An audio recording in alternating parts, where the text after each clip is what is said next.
Hey guys, it's Katie. So today I thought that I would combine two things that you guys wanted to see more of. One of them being true crime, and then the other one, how I got this eye look that I was wearing in one of my previous videos.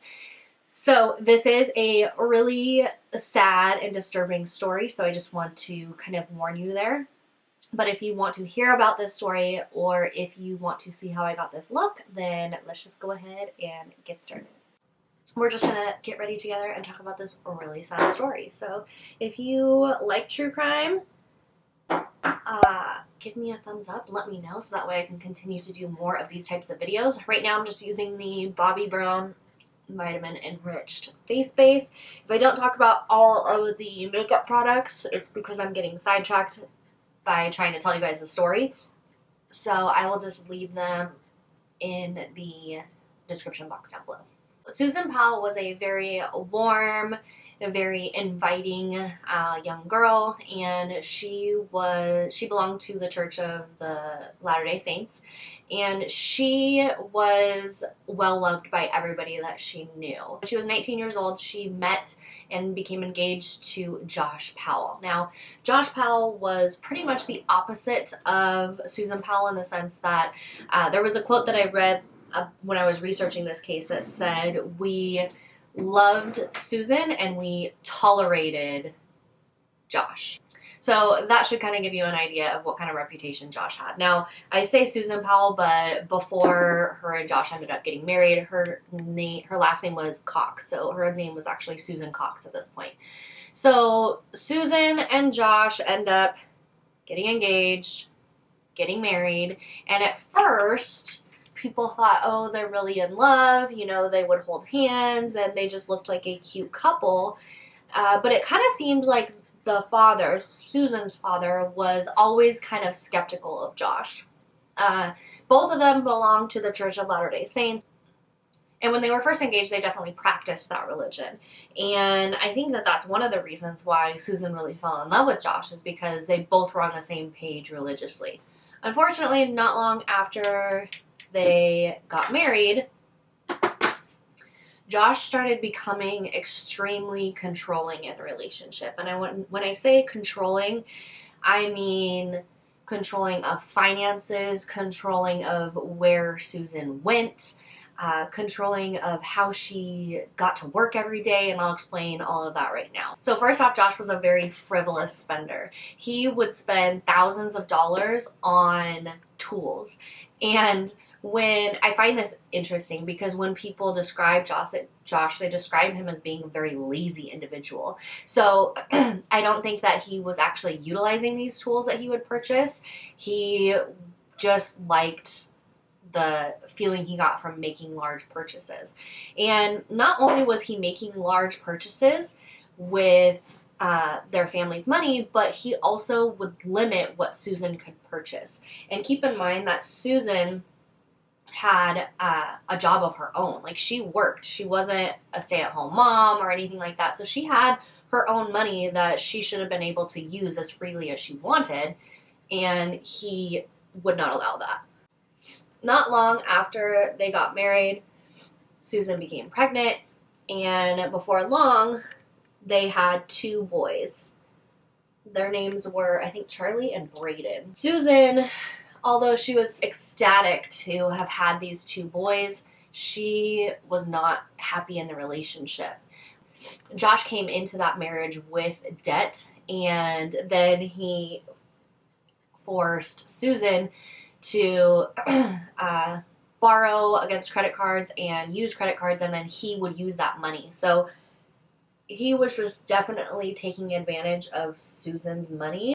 He was so controlling that he would make Susan memorize the grocery list, and he had her only buy the cheapest thing of each item. So let's say, you know, they were buying a can of beans. It had to be the cheapest brand of beans that was available at the grocery store. And if she came home with a brand that was more expensive, then he went ballistic.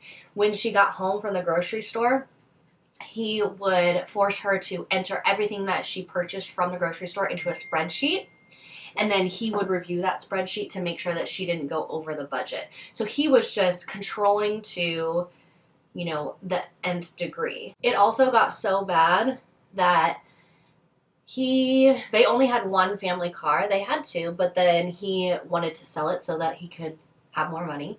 So they ended up selling one of their cars, and they were a family that only had one car, which is fine.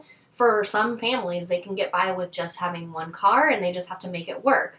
However, even though this car was I believe it was a minivan, and it was meant to be like a family vehicle, at this time, Josh wasn't working. And so he would make Susan bike on a bicycle 15 miles round trip to work and back on it'd be like driving a bicycle on the interstate highway. You know what I mean? It's a very busy, very busy street. While he would have the van at home without really any place to go. Like, he was just controlling to a point of being evil, you know, and obviously abusive. So, despite all of this, Susan thought about leaving a couple times, and this is mentioned in the podcast where I got some of my research from. And there's interviews in that podcast of some of Susan's friends where they mention that she had spoken to them about leaving and getting a divorce multiple times, but then she would always, and I think that this is very common with women that are in abusive relationships, they always say, like, and she would always say this, it's going to get better. Oh, he's starting to be better. Oh, he did this and he did that, and I think he's going to change, when in reality, Josh wasn't changing at all. So he would give her these little, like, glimmers of hope that the relationship was going to get better and that he was going to be kinder to her, but it just never really happened. And even though he was abusive, verbally abusive, emotionally abusive, and super controlling, she had this dream of having a baby girl. And so she, throughout this whole time, is hoping that she'll get pregnant and she'll have a girl with him. And keep in mind, they already had 2 boys. And her friends were like, why do you want to have a baby with him? Like, you're talking about the possibility of leaving him. And she would just say, yeah, I know, but, you know, things are getting better. And I think she thought that the baby would kind of change Josh. Besides the abuse from Josh's father was also a creep. He, I forget his name. He, at one time, came over to the house and gave Susan a massage and then kind of groped her in a really inappropriate way. And so when Susan confronted Josh about this and said, hey, your dad did this to me, Josh defended his father instead of going ballistic on his dad. So that was just the kind of man that Josh was, but also the kind of family that Josh came from. Obviously, a very sick and twisted individual, both Josh and his father. And I guess reports came out later that Josh's father ended up serving jail time for being a peeping Tom. Apparently, he showed Josh pornography when he was younger, at a very young and inappropriate age. So the apple did not fall far from the tree. Josh was very mentally unstable, as was his father. In addition to this, Josh all of a sudden did not want to have anything to do with being part of the Church of Latter-day Saints anymore. And so that kind of put a strain on their marriage as well, because it was something that was really important to Susan. She wanted Josh to go to church. He refused to go, that sort of thing. And so I think that that's something that Josh kind of hung over Susan's head as well. Like, when she would beg him to go to church and he wasn't interested in the slightest bit, but he would go one day out of the month and just kind of do that to kind of appease her and make her happy, all while just kind of teasing her with it at the same time.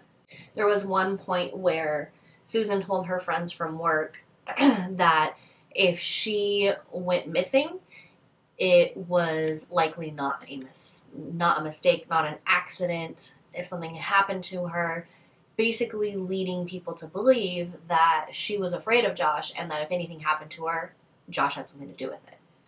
But nonetheless, she stayed with him. So she was just really holding out hope for this little girl that, although she had a couple times where she thought she may be pregnant, she never ended up having. Josh was also not physical with Susan. He would withhold that from her as like a form of control over her. And it made her sad, obviously, because she wanted to have a baby with him. I'll never understand why she wanted to have another baby with him, but she did. He refused to even kiss her in public. So that was something that he withheld from Susan to just have further control over her, which is really, really sad. So at one point, Josh, after a lot of begging, Josh finally agreed to go to marriage counseling, because I think at this point, Susan was kind of like, okay, if marriage counseling doesn't work, then I'm done. I'm going to divorce him. And she had threatened this before, and Josh's response was basically, I'll hurt you if you try to divorce me, and these boys are mine. You're never going to take them from me. He treated his boys kind of like possessions instead of his own children, which is really sad to think about. But so he ended up going to a couple marriage counseling sessions with Susan. Basically had an attitude the entire time and wasn't really serious about it. Not long after that, on December 7th, 2009, the boys were never dropped off at daycare like they usually were, and Susan didn't show up for work. Now, this was very alarming to the women at the daycare center because they knew that these boys got dropped off every day, and they knew that Susan had to go to work. So they called Josh and said, we're trying to get a hold of him to say, like, what in the world, where are the boys? And they had a really hard time getting a hold of them. Many people ended up trying to get in touch with Josh that day because Susan didn't show up for work, so her co-workers were calling him. No answer, no response, nothing. He was pretty much just avoiding everyone. And after a while of them trying to get in contact with him, they realized that Josh's phone had been turned off. The fact that Susan didn't show up for work prompted police to get involved, and finally, when they got in contact with Josh, they asked him, where is your wife? And his response was basically, she's at work. Which he knew very well that she was not at work. If the police calling you, asking you about the location of your wife, pretty sure that she's not at work. I'm positive that they would have checked there first. But he, of course, was acting like he didn't know anything. He was asked where he was, and he said, oh, we're coming back from a camping trip. So he ended up telling police that the night before Susan disappeared, that he took the boys on a camping trip at a campsite that was about 2 hours away from their home. Well, they left at around, he said that they left at around midnight. So there's one strange thing. Like, why would you take 2 young children on a camping trip 2 hours away and leave your house at midnight? I mean, like, nobody does that. Trying to put up a tent in the dark would not be ideal, So that was already strange. And to make matters even worse, that night that he said that they left, there was like a huge storm. And so it was just very fishy from the beginning, because why would you go camping in the middle of a huge storm and take 2 small children with you? His story was that he took his boys camping and he left late at night, and Susan stayed at home because she was working on getting a red stain out of the carpet. So when the police actually entered the home later for questioning Josh, they saw fans pointed at like the side of the couch and on the carpet, obviously trying to dry up something that had spilled on the carpet. By December 9th, the police were still looking for Susan, and they did search the Powell residence for any clues as to where she would have gone, but they realized that Susan's purse was still there, her credit cards, everything that one would take with them if they were actually leaving were still in the house. The one thing that was missing was her cell phone.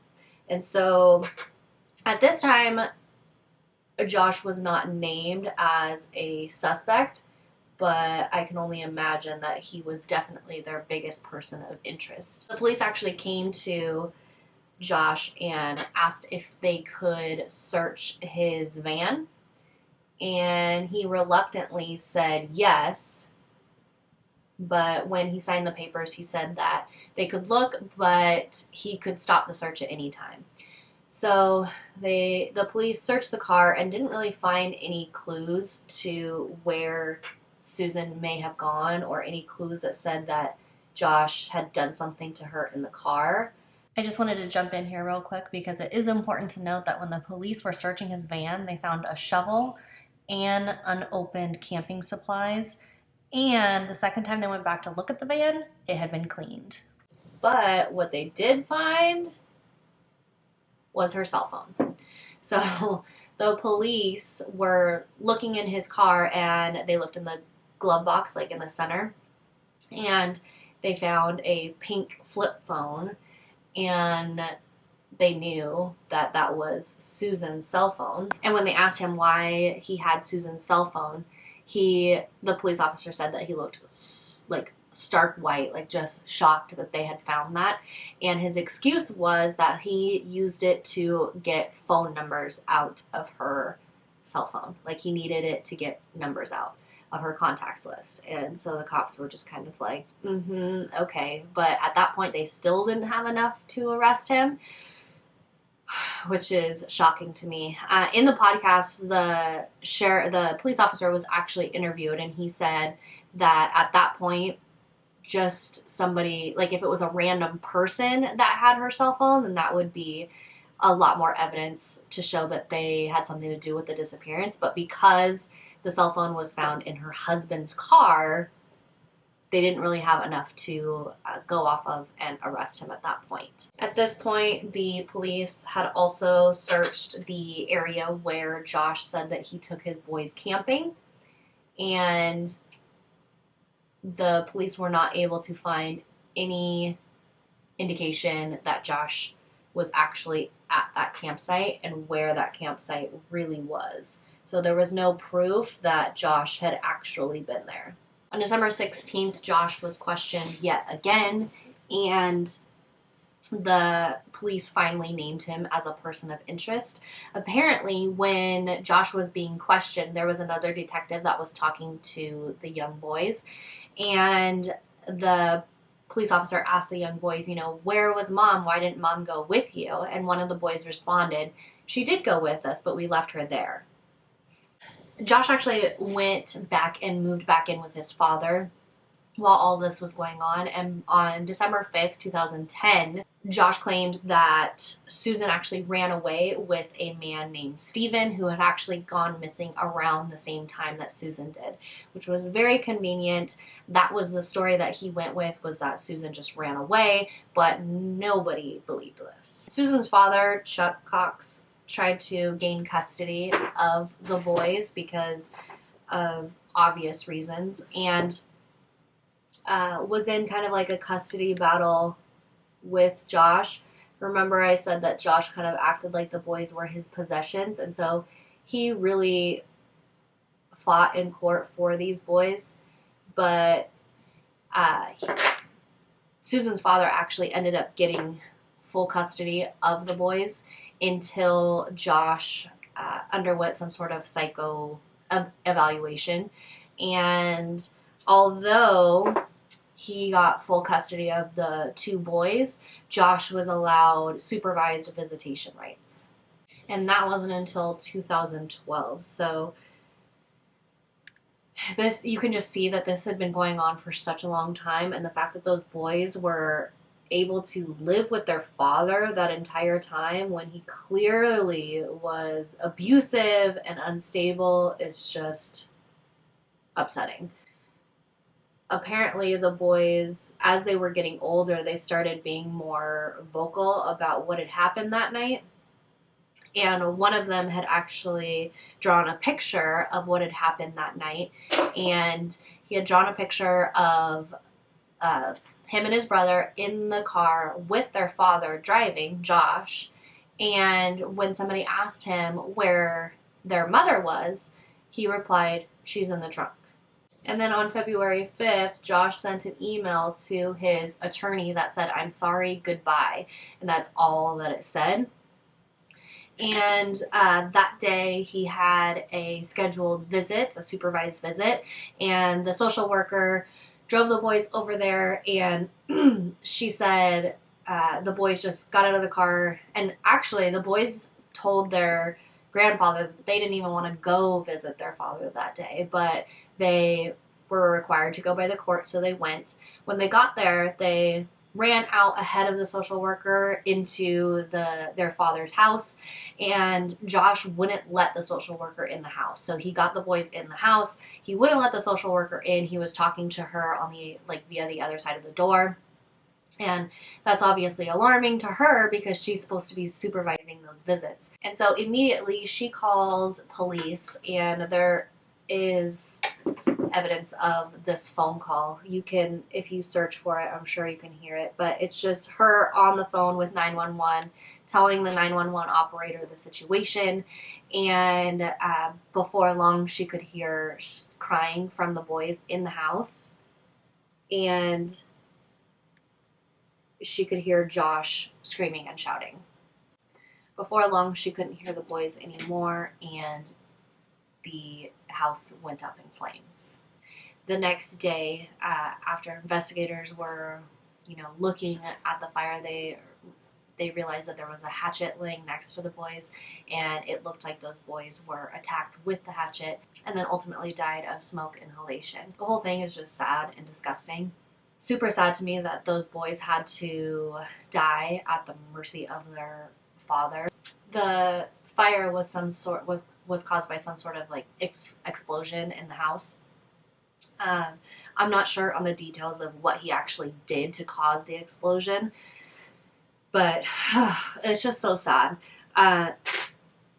They never found Susan, dead or alive.